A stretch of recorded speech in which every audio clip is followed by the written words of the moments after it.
This is the freedom that Paul, the apostle, is calling us to in this passage. You were called to freedom. What kind of freedom? The freedom to choose what is good. The power in you that gives you the freedom to choose what is good, life-giving, joy-giving. This freedom comes through the constraints that help you break free from the enslavements of your flesh. Let me give you an example. Here's a silly, it's a little example. It's a nearly a meaningless example. But here is freedom that comes from the constraints. Do you want to be a millionaire by the time you retire? Do you want to be a millionaire? Would you like the freedom of having $1 million or more by the time you retire? Do you know how you get that freedom?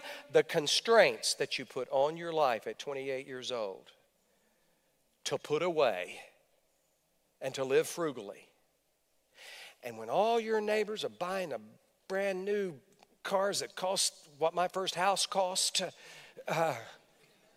and they're putting them on 84-month, notes, the value of them will be gone in half that time. And they won't park them in the garage. They park them out right beside you just so you have to look at it.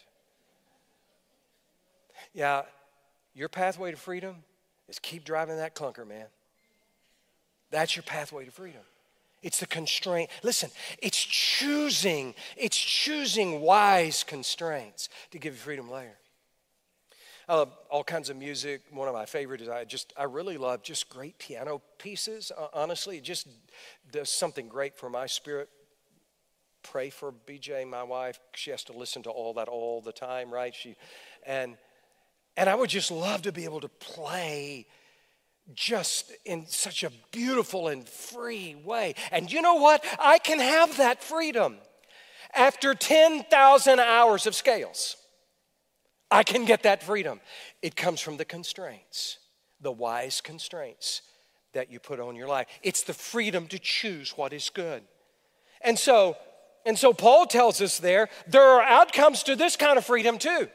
And what's so amazing to me is that when he starts naming outcomes for the freedom to choose what is good, when he names these outcomes, they're all character issues.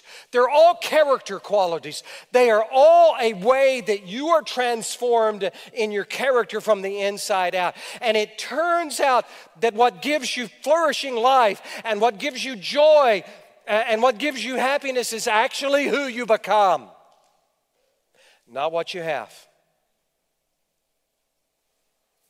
But the fruit of the Spirit is love.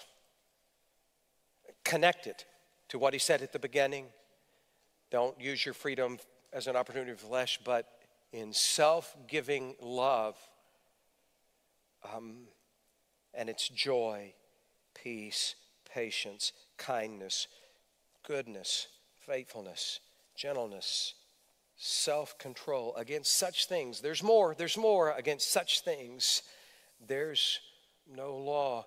He's telling us, here is your pathway to a flourishing soul. Choose the freedom that has the power to choose what is good.